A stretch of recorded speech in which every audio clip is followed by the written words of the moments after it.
So how's it going, everyone? So what do I have today? I have this 2011 Ford F-150 here. I'll show you real quick. It's this bad boy right here. And the customer's traveling from Ohio. They came down here. We're having like a bike week thing going on in the area, so there's a ton of motorcyclists around here. Guy trailered down his bikes. He got down here and he noticed the left front wheel felt very hot, and there was a lot of brake dust on the actual rim. Look at the right front, wasn't like that. Okay, what's going on? He just had the brakes done. He had pads, rotors, and calipers done up in Ohio, where he's from. All right. So he wanted us to throw a set of brake hoses on it because, you know, he knows a little bit about cars, but he doesn't have anything with him to work on his own vehicle. And he apparently doesn't work on his own vehicle up there either, but he knows enough about cars where he did explain stuff to me. So, you know, I can tell he knows. You know, he's not somebody who's just reciting stuff that, you know, they've read online, or, you know, that their friend of a friend of a friend told them, type of thing. So we put a set of brake hoses on it. Never really paid attention to much of anything. I didn't do that job myself, but took it for a ride. Left front wheel's still getting hot. So what's going on? All right, so we get it up on a lift, spin one wheel, spins fine. Right front spins fine. Spin a left front, spins fine. Hit the brakes, okay, it locks up like it's supposed to. Let go of the brakes, left side stays locked. What the heck's going on? Right front's free. Okay. Anytime I get a scenario like that, I'm thinking, okay, let's verify where the problem is. So what I do in a situation like that is, when the brake is bound up and the foot's off the actual pedal, I'll actually crack the bleeder on that side. Because if all of a sudden you get a spray of fluid, now the wheel frees up, you know the pressure is from the hose to the vehicle, not at the caliper itself. So on this one, what I did was I cracked the bleeder open and I had no change. Okay. Got to be something with the caliper. It's a brand new caliper. So I go and I pull the caliper off, and something seemed odd to me the way it was bolted up. And I'm looking at it, I'm like, are these pins bent or something? No, they don't seem bent. So here's the caliper. And everything looks fine. At first I thought the installation was done fine.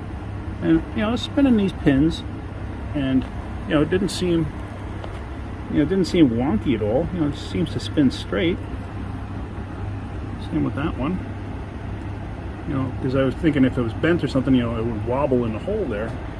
But it doesn't do that. So all of a sudden I realize, I take a look, and I find this.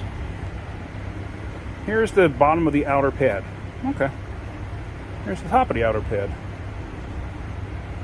You notice that? Notice how it wore? The top edge is worn all the way down. And look at that. See the cracks in that thing? That thing got hot.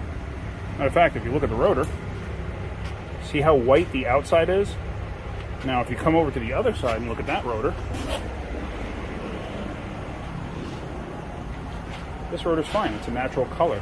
You can still see the crosshatch. If you look really close, you can actually see the crosshatch still in the rotor from the machining process.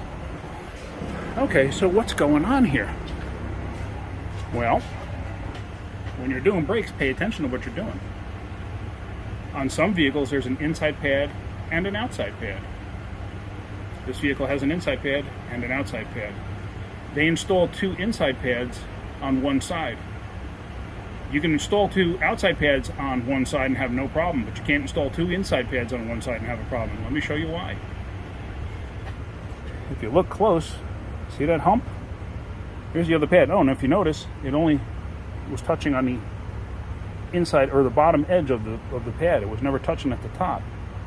But now if you come over, now see the hump on that pad? Same side. You notice this one doesn't have a hump on either pad. See that? What's that for? Well, that fits inside those holes there. So, see that? Now the pad fits fine inside there. It kind of, like, it's not to center it or anything, but it just fits perfectly in there. Now you go to do it on the outside, guess what? It doesn't fit right. And if you look close, you will see, 1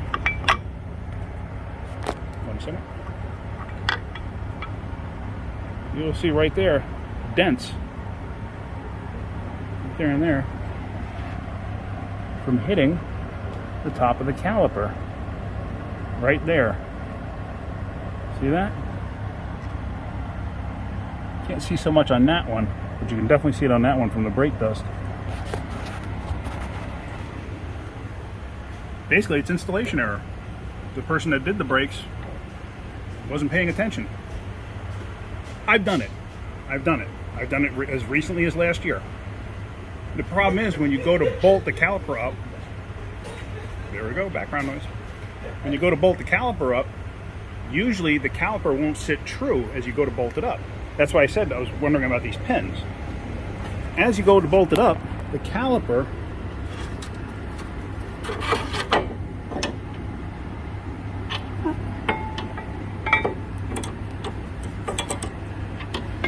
wants to do this. So it'll actually bend these pins. That's why I thought the pins might have been bent, because it did put pressure on them and move them over. And I thought when the bolts came out, it felt really, really weird. Now, I'm obviously exaggerating what it's doing, but this is what it does.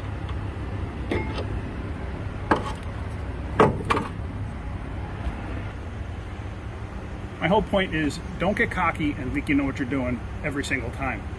I find that when people get cocky about what they're doing, they make mistakes. Me, I learn something new every day. I am not perfect, not by any stretch of the imagination. I make mistakes.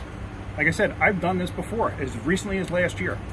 And as soon as I started bolting it up and I realized the caliper was going cockeyed, I'm like, what the heck's going on? And I was like, oh, whoa, I'm putting two inner pads, or I believe it was actually two outer pads on that particular vehicle, because the outer pad had like a little tower to it that fit through a hole in the caliper. And I believe I was trying to put that to the inside. So my point is, just pay attention to what you're doing. So, you know, the guy brought it into us. He's very happy that I found the problem.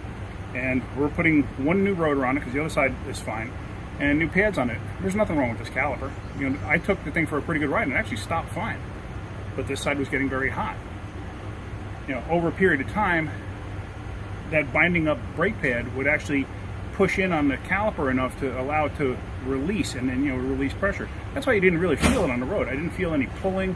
You know, sometimes you hit the brakes or you let go of the brakes, you'll get a pull. You hit the brakes, you pull one way, you let go of the brakes, it pulls the other way. You know, I had none of that. Never felt nothing. So anyway, that's it. So I'm going to throw pads on this and one new rotor and send him on his way. This way he can go back to Ohio. All right, that's it for now. You guys have a great day. Hope you got something out of that. Keep wrenching.